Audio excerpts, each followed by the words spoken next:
Bismillahirrahmanirrahim. Alhamdulillahi rabbil alamin, wassalatu wassalamu ala rasulil amin, Nabiyyina Muhammad ibn Abdullah wa ala alihi wa sahbihi ajma'in, wa ba'd. Sambungan pelajaran kita dalam kitab Penawar Bagi Hati, bab pada kitab yang menyebut tentang perkara-perkara yang kita wajib lakukan. 10 perkara at-tahalli biha, hendaklah kita hiaskan hati kita ni dengan 10 sifat ni. Bab yang ketujuh pada menyatakan tawakal. Jadi kita sudah baca panjang dah. Pada kali ini perbicaraan kita dalam bab tawakal. Apa dia tawakal itu? Ketahui olehmu. Ini letak di situ takrif tawakal. Tawakal itu percaya dengan Allah Subhanahu wa ta'ala, dan yakin bahawasanya qada'nya, ketentuan Allah, lulus, maknanya mesti terlaksana, dan mengikut sunnah Rasulullah sallallahu alaihi wasallam, dan berusaha pada perkara yang tak dapat tidak daripadanya, daripada makanan dan minuman dan pakaian, dan memelihara diri daripada seteru, seperti yang memperbuat akan dia oleh sekalian Nabi alaihimussalatu wassalam. Stop situ. Itu takrifnya, tamat di situ. Maksud dia apa? Tawakal itu, seorang itu percaya, yakin bahawa semua benda yang Allah Ta'ala nak, dia akan jadi. Dan kita mengikut apa yang telah dibuat oleh Nabi kita sallallahu alaihi wasallam. Nabi kita bertawakal kepada Allah, tapi ingat dia berusaha. Tidak kata dia tunggu dalam masjid dia, orang nak serang Madinah, Rasulullah tawakal. Lagu tu kah? La. Bila orang nak serang Madinah, Nabi kita mesyuarat para sahabat, nak pergi lawan di mana? Dalam bandar Madinah ke luar bandar? Mesyuarat. Di Uhud keluar. Bila dengar orang ramai mari nak serang Madinah, perang Ahzab tahun yang kelima hijrah, Nabi buat parit. Itu dipanggil tawakal, tidak menafikan usaha. Tapi kalau duduk dia apa ni, orang nak serang awak ni, tawakal. Itu bukan tawakal, nama dia malah lagi tu. Itu tak kena, dari cara dia. Tengok ni, mesti usaha kena buat. Segala perkara yang mesti kita lakukan, makan, minum, pakaian, pelihara diri daripada seteru, kita kena lakukan. Jadi kalau orang-orang tak buat usaha apa-apa, orang kata kenapa tu duduk tidur masjid ya pakcik? Tawakal pada Allah. Ada rezeki mari, kita makan. Tak ada, kita duduk diam. Itu bukan tawakal. Itu nama dia orang pemalas, nama dia lagi. Tawakal ni usaha dengan kita yakin bahawa Allah Ta'ala segala ketentuan duduk di tangan Allah. Tapi kena buat dulu. Kalau kita rasa Tuhan tentu dah aku ni boleh makan hari ni, tak menanak pun tak apa, tak masak nasi pun tak apa, boleh makan, pakai duduk dia tunggu situ. Itu bukan, itu salah kira-kira. Jadi kita faham takrif dia bahawa seorang itu yakin, percaya semua qada Allah Ta'ala mesti berlaku. Berkata Al-Qadhi Iyad, nama orang Qadhi Iyad ni rahimahullahu ta'ala, inilah mazhab yang dipilih oleh Imam At-Tabarani dan kebanyakan para fuqaha. Intaha, maknanya tamat sekata. Intaha maknanya tamat nukilan daripada Qadhi Iyad. Jadi Qadhi Iyad mengatakan bahawa tawakal itu menurut pendapat yang kebanyakan ulama, bahawasanya kita buat kerja dan kita berserah kepada Allah Subhanahu Wa Taala. Dan bahawasanya tawakal itu satu kelakuan yang dipuji, satu sifat yang dipuji oleh Allah Subhanahu Wa Taala, yang menjadi sebab bagi kasih Allah Ta'ala akan orang yang bersifat dengan dia. Siapa dia nak suruh Allah kasih pada dia? Bersifat dengan tawakal. Di mana dalil? Ini kerana firman Allah Ta'ala, innallaha yuhibbul mutawakkilin. Artinya Allah Ta'ala kasih ia akan sekalian orang yang bertawakal. Tutup,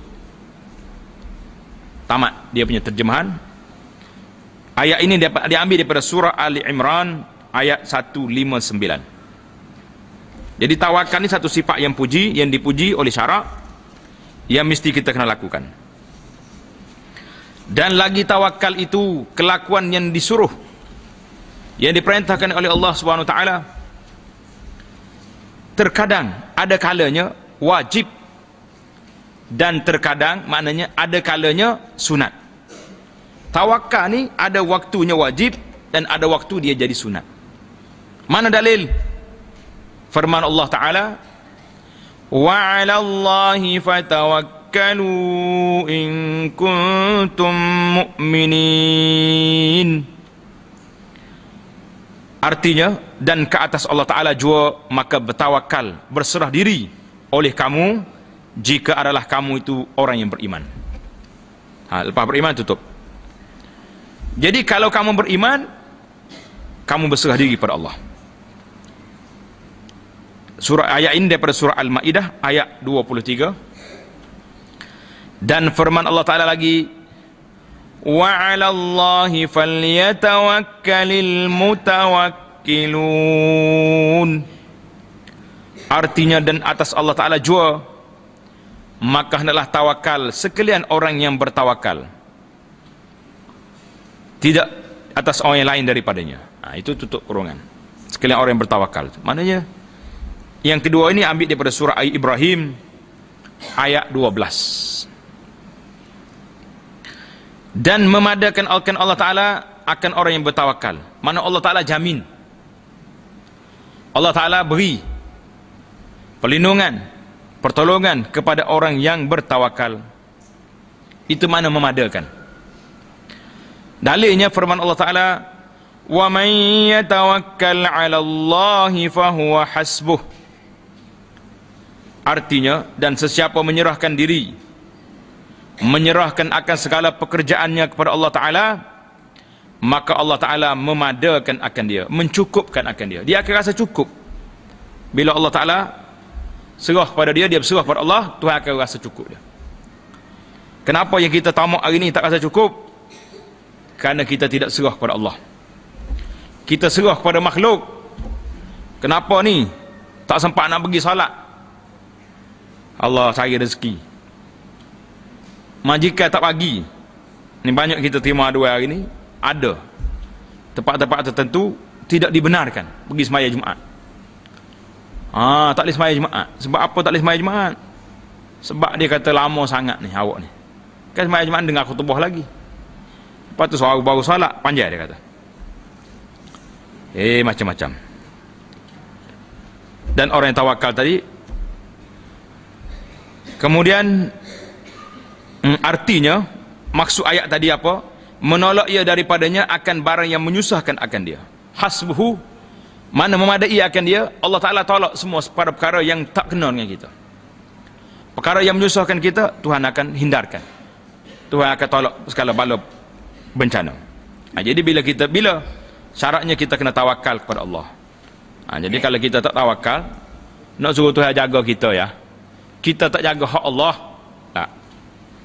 Sebagaimana kita dah baca bahawa ini hadis yang panjang daripada Abdullah bin Abbas radhiyallahu taala anhuma.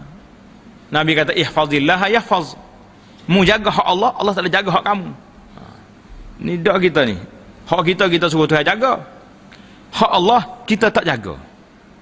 Apa dia hak Allah? An ta'budu wala tusyriku bi syai'a. Naklah kita sembah Allah dan jangan sekali-kali melakukan syirik kepada Allah. Itu hak Allah. Dan kerana firman Allah Ta'ala lagi, alaisallahu bikafin abdah. Alaisallahu bikafin abdah. Artinya, adakah tiada Allah Ta'ala memadakan akan hambanya? Bukankah Allah Ta'ala itu telah memadakan, mencukupkan akan hambanya? Bala. Kita jawab, bala ya Rabbi, memang engkau dah cukupkan segala benda. Hak tak cukup lagi ni tamak kita saja. Ayat ini daripada surah Az-Zumar ayat 36. Ayat tadi, wa man yatawakkal 'ala Allah fa hasbuh, surah At-Talaq ayat 3. Kena ingat, surah At-Talaq ayat 3. Bahkan menolak ia daripada hambanya akan kejahatan. Jadi syarat dengan takwa ni banyak sangat kelebihan kita dapat. Allah Ta'ala akan tolak kejahatan, Allah Ta'ala akan beri pada kita darjat yang tinggi, yang baik-baik. Semua duduk di mana? Duduk di takwa kepada Allah Azza wa Jalla. Dan ketahui olehmu, ini kitab kita ni dipanggil manhaji dari sudut susunan. Mula-mula sekali dimula dengan ta'rif, diikuti dengan dalil-dalil tentang takwa. Kemudian hari ini baru masuk pada penjelasan. Dan ketahui olehmu bahawasanya segala rukun bagi tawakal itu ada 3 perkara. Jadi rukun tawakal ada berapa? 3 rukun. Yang pertama tauhid, dan yang kedua kelakuan, dan yang ketiga pekerjaan. Tengok, dalam kita bertakwa, bertawakal, dia ada 3 cara kena buat: tauhid, kelakuan, dan pekerjaan. Adapun tauhid, tauhid itu macam mana? Maka seperti bahawa engkau i'tiqadkan. I'tiqad itu makna apa? Putus dalam hati kita, tidak rasa goyah lagi, tidak rasa ragu-ragu lagi, yakin betul-betul dengan i'tiqad yang jazim, yang putus, tak ada syak, bahawa tiada yang memperbuat melainkan Allah Azza wa Jalla. Tidak ada apa benda yang berlaku ni kecuali dengan ketentuan Allah. Kita usaha saja. Ketunggalannya tiada yang menyengutu baginya. Tidak ada yang menyengutu bagi Allah. Semuanya kerana Allah Ta'ala.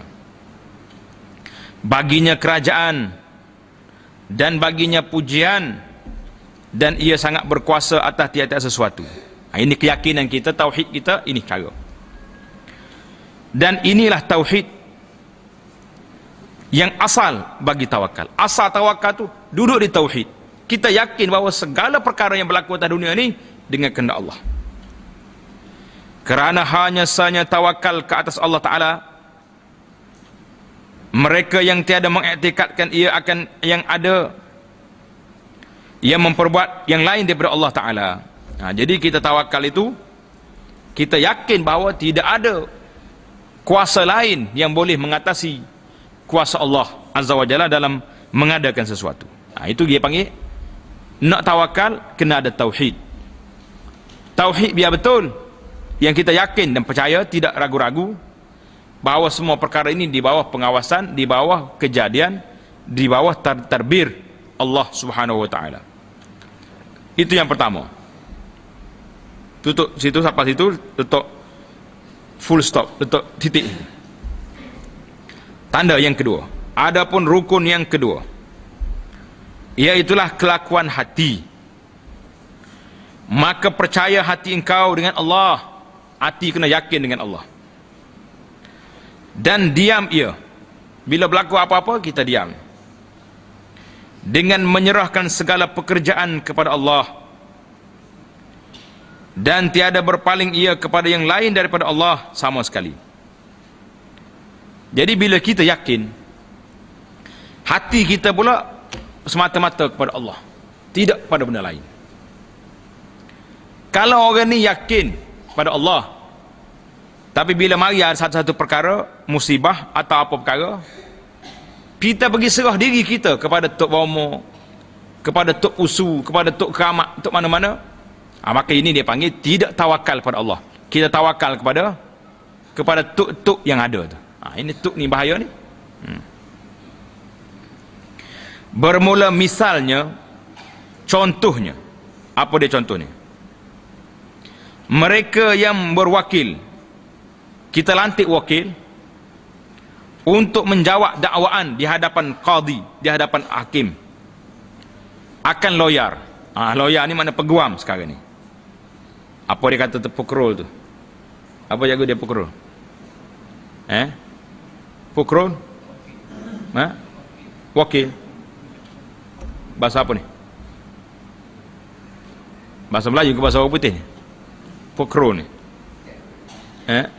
Bahasa Indon. Jadi kalau kita sini tulis itu peguam. Lawyer maksudnya peguam. Jadi kita lantik peguam, suruh tolong jawab depan tu hakim hujah-hujah yang dikemukakan. yang sangat kasih ia akan dia, lagi yang sangat pintar dalam bidang undang-undang. Mesti dah kalau kita nak menang, kita kena lantik wakil kita, lawyer, peguam kita ni orang yang cerdik-cerdik. Lantik hak bodoh-bodoh, nyelipak orang petai lagi.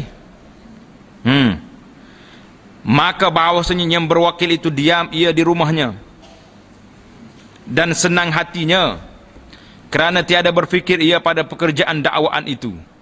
Jadi dia latih orang, dia pun relax kat rumah. Orang tanya, apa kes awak di mahkamah? Beres, peguam saya sudah ada. Macam orang hari ni kes sombong. Sikit-sikit kak, apa kes sikit? Saya akan hantar peguam saya untuk saman awak. Dia ngamak ke peguam, tapi segala benda duk peguam belakang. Allah tinggal kita. Dan tiada minta tolong ia akan orang yang lain daripada lawyer, daripada peguam yang tersebut, kerana mengetahui ia akan bahawasanya lawyernya itu, peguamnya itu menolak daripadanya akan tuhmah, akan tuduhan. Tuhmah makna tuduhan. Dan menunaikan segala tujuannya, dan tiada dapat melawan akan dia oleh orang yang lain. Jadi kita ingat pegawai kita ni hebat ni, pegawai tersohor dalam negara ni. Maka demikian juga jika engkau mengenal akan Allah Ta'ala. Jadi kalau kita tahu dah, ini bandingnya yang cukup jauh, nak bandingkan makhluk Allah, bukan nak banding, tapi kalau kita yakin dengan Allah Subhanahu Wa Ta'ala, tentulah kita akan terasa bahawa tak perlu lagi kepada hak lain. Yang kita duk minta ngetuk ni sebab apa? Sebab keyakinan kita kepada Allah Ta'ala tak ada. Waktu anak duduk di Doha, Qatar, kita tengok pemandu kereta ni warak-warak belakang. Api tak kuning lagi tu. Api hijau berkelip ya. Kuning budak lagi. Semua break belakang. Serak break. Ai kata warak pemandu di sini, tanya kawan yang bawa kereta. Dia kata, mana tak warak ustaz? Kamera dua depan tu. Kamera duduk suluh. Kalau kita sini kamera apa dia panggil ni? Sama ekor ke? Kamera. Sini pun ada kamera, tapi kamera dia berat lagi. Kalau jalan besar, jalan utama, langgar api merah, denda dia 10,000 rial Qatar. Berapa denda? 10,000. Kalau jalan kecil, api merah dia 6,000. Warak habis orang. Tak merah lagi, tak mau berjalan dah. Break. 10,000. Ada orang kena. Denda dia. Jadi anak kata, kita ni kalau tawakal kepada Allah Ta'ala, seperti tawakal dengan api merah ni pun tinggi darjat kita. Sebab dia yakin betul-betul kamera ni akan suluh dia. Dia bukan suluh nombor saja, sekali dengan tua-tua sekali. Mari tu dia ambil, dia akan bila dia hantar saman, gambar orang ada nombor kereta ada siap. Ni. Siapa dia bawa ni? Awak ni. Kena muka. Itu dia panggil kehebatan dunia ni yang menyebabkan orang takut nak langgar. Jadi kita hari ni kalau kita kenal betul-betul Allah Subhanahu Wa Ta'ala, kenapa kita tidak tawakal lagi? Allah Ta'ala yang berkuasa jadi segala benda. Tiba-tiba kita nak pergi tawakal ke makhluk-makhluk lain yang tidak ada kuasa sikit abu. Kuasa sangat terhad, ada kuasa sikit ya. Apa benda? Dan mengetahui engkau akan bahawasanya Allah Ta'ala itu sangat kasih sayang akan hambanya, lagi sangat kuasa, lagi sangat kaya, lagi yang menjamin ia akan rezeki engkau. Maka tak dapat tidak bahawa berserah engkau akan Allah Ta'ala pada semua pekerjaan kamu. Jadi kalau kita yakin hak ni, tentulah kita tidak akan serah pada orang lain dan yang lainnya, dan tiada memandang engkau akan yang lain daripada Allah Subhanahu Wa Ta'ala. Tentulah kita tidak akan pandang pada lain pada Allah, kerana yang lain daripada Allah Ta'ala itu lemah dan berhajat, seperti engkau juga tiada kuasa ia memberi rezeki akan dikau. Maka jika tiada engkau tawakal atas Allah Ta'ala, dan tiada putus penilikan engkau daripada makhluknya, mana kita tak perhati betul-betul pada makhluk Allah Ta'ala ini, maka yang demikian itu kerana dhaif yakin. Jadi kalau kita yakin pada Allah Ta'ala lemah, maka kita banyak bertawakal kepada makhluk. Tawakal kepada Allah, jangan duduk sibuk. Tetapi kena ingatlah, selain pada tawakal, kita juga kena berusaha. engkau disebabkan syak, kerana dhaif yakin engkau disebabkan syak, atau disebabkan kerana tidak kuat keyakinan itu akan hati. Mana hati tak boleh menguasai, keyakinan tak menguasai hati kita. Hati kita masih ragu-ragu, kerana ada hati engkau itu penakut. Jadi hati bersifat penakut, maka kita pun jadi orang yang takut juga. Itu dia. Dan apabila mengetahui engkau akan bahawasanya tawakal itu kelakuan hati. Tawakal duduk di mana? Kelakuan hati, amal qulub, iaitu percaya ia akan Allah Ta'ala dan tiada berpaling ia kepada yang lainnya, maka ketahui olehmu bahawasanya ada padanya 3 kelakuan. Ada 3 pula. Tadi ada 3 dah. Yang pertama tauhid, yang kedua kelakuan hati, amal qulub, yang ketiga pekerjaan. Pekerjaannya tu sampai lagi. Jadi bila kita tahu tawakal itu kelakuan hati, maka padanya ada 3 keadaan. Dia sebut ini 3 kelakuan atau 3 keadaan. Yang pertama, barang yang telah saya sebut, iaitulah seperti percaya kepada wakil yang pintar, peguam yang pintar. Kemudian daripada mengiktikadkan engkau akan kasih sayangnya akan dikau dan kuasanya menolong kau. Jadi kalau kita tahu peguam ni memang orang baik, rapat yang kita, sayang kepada kita, dan dia pun cerdik, kita rasa tenang. Okey, saya ni boleh lawan. Pada peringkat awal, walaupun akhirnya dia kalah. Yang kedua, lebih kuat daripada yang pertama, iaitu menyerupai akan kelakuan budak pada percayanya dengan ibunya. Allahu Akbar. Kita letak sini, orang tawakal ini tarah dianya biar sama dengan anak kecil percaya kepada mak dia.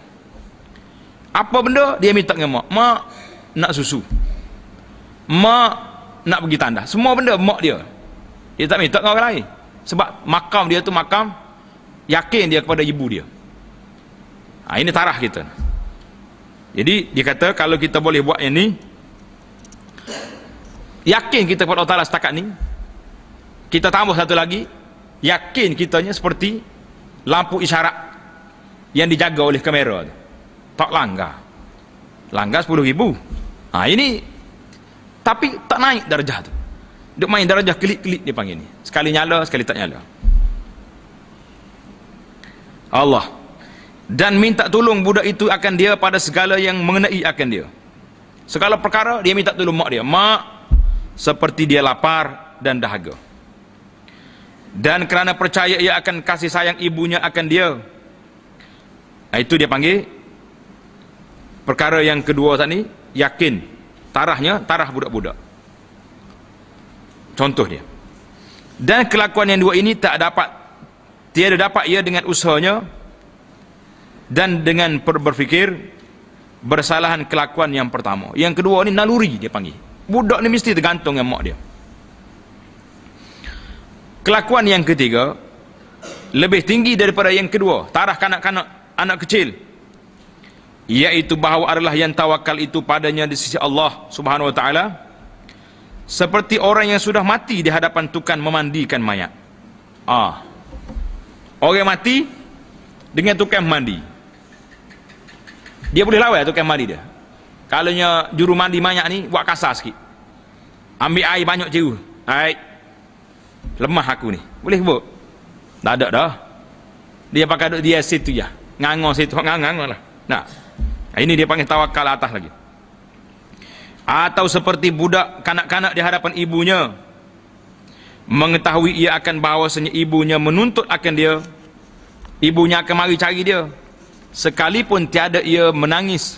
Jadi kalau tak menangis pun, mak ni kalau terlena sikit, sedar-sedar tengok, mana baby saya? Cari selalu. Mak dia pergi mana ni? Itu nak menunjukkan bahawa sayangnya dia. Dan bahawasanya ibunya mendukung akan dia, sekalipun tiada bergantung ia di tepi kainnya. Jadi budak duk main jauh-jauh pun mak dia pergi angkat, dukung, cium. Sayang sungguh ibu ke anak ni tak? Kadang-kadang anak tu hinguh, porah hinguh, cium juga pasal anak dia. Kalau anak orang lain mari dekat ada hingus-hingus begini lari. Budak ni ambil. Tapi anak dia tak apa. Allah cok banyak ingusnya. Perap cium anak ingus. Berdana sekali dengan hidung mak. Nak oyak saya nyemuk kepada anak.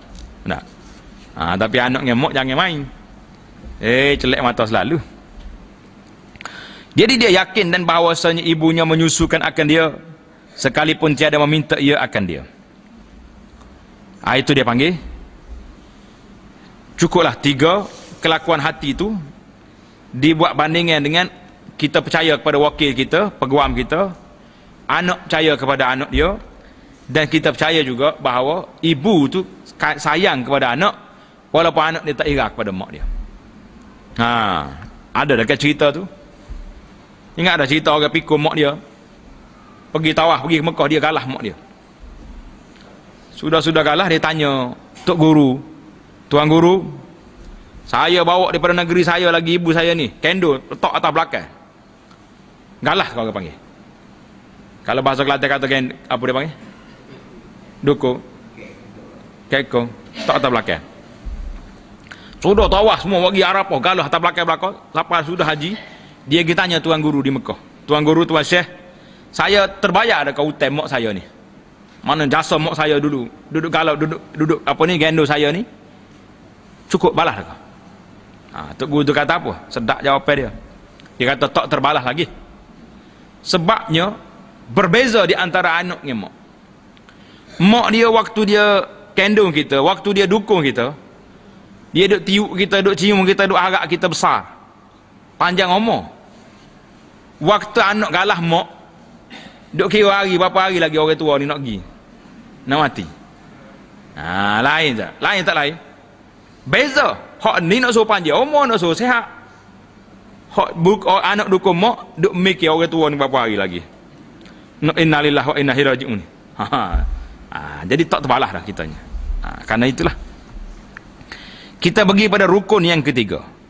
Kan dalam kitab kita tadi kata apa? Segala rukun bagi tawakal itu 3, tauhid, kelakuan, dan yang ketiganya iaitulah pekerjaan. Tanda rukun yang ketiga, pekerjaan. Sesungguhnya telah menyangka orang yang bodoh. Beratnya baginya orang bodoh ni. Kena kita nyanyi ni. Bahawasanya syarat tawakal itu meninggalkan usaha. Sudah. Syekh kata apa? Orang yang mengatakan nak tawakal itu jangan berusaha baru nama tawakal. Dia kata ini orang bodoh ni. Orang tak puk lagu ni. Bahasa Kelantan kata tak puk. Kalau bahasa luar dia kata bodoh. Orang bodoh. Bila kita tanya kenapa tak kerja? Tawakal. Kenapa tak itu? Tawakal. Ini dia panggil orang bodoh. Jadi kalau salah kita jumpa orang macam ni, kita bisik awak ni pergi kerja banget weh. Saya baca dalam kitab Penawar Bagi Hati, Syekh kata orang bodoh jenis tawakal tak buat kerja ni. Jadi sesungguhnya telah menyangka orang yang bodoh bahawa syarat tawakal itu meninggalkan usaha dan meninggalkan berubat. Kalau sakit tak mau pergi jumpa, tak ambil ubat, dan menyerah diri bagi yang membinasakannya. Orang kata, jangan pergi, ada harimau lapar kat depan tu. Tawakal Allah. Tawakal apa? Mu tak ada ilmu ke apa pun. Ilmu pendekar apa tak ada. Jadi pergi kak jawabnya. Gaya haji lah rimah tu. Tidak gaya haji kena. Boleh korban besar ni. Kena orang gemuk pula nak lari tak kuat kak. Sedang molek. Ini bahaya betul. Maka yang demikian itu salah. Kerana yang demikian itu dilarang oleh syarak. Syarak larang kita membinasakan kita. Dan tawakal itu disuruh oleh syarak. Telah berfirman Allah Ta'ala, laha ma kasabat wa 'alaiha maktasabat. Artinya bagi seorang itu balasan dan pahala barang yang usaha ia akan dia. Setakat mana kita usaha, setakat itulah kita boleh pahala, boleh ganjaran. Daripada segala kebajikan dan atasnya dosa barang yang berusaha ia akan dia daripada kejahatan. Ayat ini daripada surah Al-Baqarah ayat 286. Dan firman Allah Ta'ala, wala tulqu bi aydikum ila tahlukah. dan jangan mencampakkan oleh kamu akan diri kamu pada kebinasaan. Surah Al-Baqarah ayat 198, 195. Jadi ayat ini larang kita daripada campakkan diri kita dalam kebinasaan. Kalau kita tahu benda itu bahaya, kita buat juga. Orang cakap dah, dadah ni bahaya, kalau makan dia bahaya. Jadi bodoh jadi itu, makan juga. Mana orang ni telah mencampakkan diri kebinasaan. Naik kereta, lari, laju lebih pada had. Itu juga masuk dalam ni. Ayat ini sebenarnya kalau kita nak bahas panjang. Dia turun kepada orang yang tak mau berjihad, tak mau pergi perang. Itu dia panggil capok diri daripada kebinasaan. Bila tak perang, orang kafir akan serang negeri kita. Itu dia panggil. Tapi tak apalah, secara umumnya jangan capok dalam kebinasaan. Surah Al-Baqarah ayat 155 ni setakat kebinasaan itu tamat terjemahan. Dan sabda Nabi sallallahu alaihi wasallam daripada Usamah bin Syariq. Dengar cerita dulu. Usamah ni pergi jumpa Nabi sallallahu alaihi wasallam bersama dengan sahabat-sahabat dia. Dia tengok ka'annama ala ru'usihim tayr. Dia tengok seolah-olah di atas kepala para sahabat ni ada burung atas kepala. Diam. Khusyuk depan Nabi sallallahu alaihi wasallam. Tak ada orang buah. Jadi kalau kita hari ni dalam majlis orang mengajar ke, kuliah ke, ramal hak duk buat buah kat belakang tu. Kalau rasa pandai buka kitab sendiri, mengajar pula dah. Kalau tak rasa tak pandai, dengar orang mengajar. Tengok ni, zaman Nabi ka'annama ala ru'usim tayr. Orang nak dengar Nabi kuliah ni seperti seolah-olah atas kepala dia ada burung. Duk diam, tak cakap. Aku pun beri salam. Thumma qa'atu. Kata di Usamah bin Syariq. Aku bagi salam, aku duduk dengar Nabi kata. Faja'al Arab min huna wa ha huna. Mari orang-orang kampung, orang berwi daripada sini ramah duduk nak belajar dengan Nabi sallallahu alaihi wasallam. Faqalu ya Rasulullah. Mereka tanya, wahai Rasulullah, ana tadawa, bolehkah kita berubat ya Rasulullah? Barulah jawab sini. Faqala, sabda Nabi sallallahu alaihi wasallam, tadawu ibadallah, fa inna Allah ta'ala lam yada' da'an illa wada'a lahu dawa' ghairi da'in wahidin al-haram. Dia kata apa sini? Artinya tadawu ibadallah, berubat oleh kamu sekalian hai hamba Allah. Fa inna Allah Ta'ala, kerana bahawasanya Allah Ta'ala tiada menghantarkan akan penyakit melainkan menghantar ia baginya akan ubat. Tak ada penyakit kecuali ada ubat. Ghaira da'in wahidin, melainkan satu penyakit saja. Sedap juga ni. Nabi kata semua penyakit lain ada ubat belaka, kecuali satu je penyakit. Penyakit apa? Al-haram, penyakit tua. Penyakit tua tak ada ubat. Tak usah pergi beli ubat lah. Makan kacik Fatimah lagi, tu Kak Ali tu makan makan betah gitu ya. Tua situ lah dia, tak lari dah. Dia yang tua tak ada ubat dah. Ada orang, ada manusia hari ni pergi sampai ke mana-mana cari hospital atas dunia ni. Pergi jahit nak suruh keduk ni jadi licin balik, tua situ juga tak lari dah. Jadi tua ni penyakit tak ada ubat, kata Nabi sallallahu alaihi wasallam. Ini menunjukkan bahawa hadis ni, tengok nombor 3 di bawah. Rawahu Imam Ahmad dan lain-lain lagi ulama dengan sanad yang sahih. Tanda situ hadis ni, hadis berubat ni sanadnya sahih. Jadi lepas pada tua tutup kurungan. Habis dah tutup kurungan, titik situ. Dan bertanya seorang laki-laki. Ni hadis lain dah ni. Seorang laki-laki mari tanya Nabi sallallahu alaihi wasallam, ya Rasulullah, adakah aku lepaskan akan unta dan aku tawakal? Sedap soalan ni. Unta saya Rasulullah, saya lepas begitu ya di tengah padang pasir, tawakal Allah unta, mu nak pergi makan mana makan, mu nak tidur mana makan, esok balik rumah. Dengan kata sama, ti unta ni, tak boleh bagi tahu kepada dia, kamu relax ya unta kat sini, esok balik. Macam tu kah? Nabi kata apa? Bersabda Rasulullah sallallahu alaihi wasallam, iqilha wa tawakkal. Nabi tanya apa? Dia kata iqilha wa tawakkal, ikat oleh kamu akan lutut unta engkau itu dengan tali dan engkau berserah kepada Allah Subhanahu wa ta'ala. Ikat dulu baru tawakal. Iqilha wa tawakkal. Ikat uta tu, kaki uta ikat, jangan dia pergi jauh, barulah kita serah Tuhan. Sama juga dengan kereta kita, motosikal kita. Ni ada setengah orang ni dia tak dekat masjid. Tawakal Allah. Dengan anak kunci ada sekalinya dengan jangan. Tu tidak tawakal. Kita dah kunci kereta, kita dah tutup pintu baik-baik. La sama Allah. Kalau orang mari lagi buat, orang mari cokeh lagi, mari ambil, itu di luar kemampuan adalah tu. Tapi asasnya kita sudah bertawakal kepada Allah. Jadi kena buat kerja, barulah tawakal. Hadis ni tengok nombor 4 dikata Rawahu Ibn Hibban an Amr bin Umayyah ad-Damri bisanadin sahih. Jadi sanadnya sahih dalam kitab kita ni, dia ambil daripada Ibnu Hibban.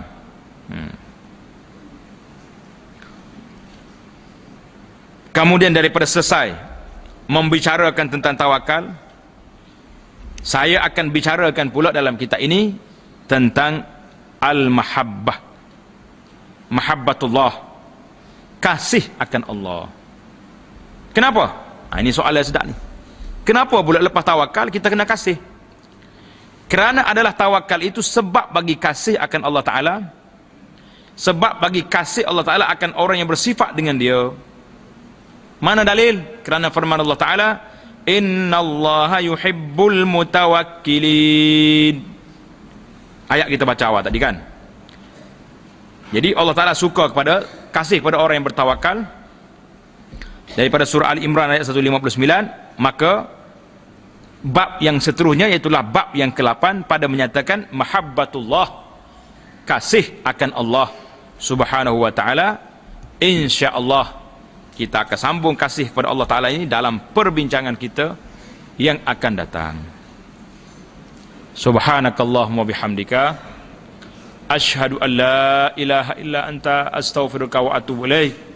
Wa sallallahu ala nabiyyina Muhammad wa ala alihi wa sahbihi ajma'in walhamdulillahi rabbil alamin.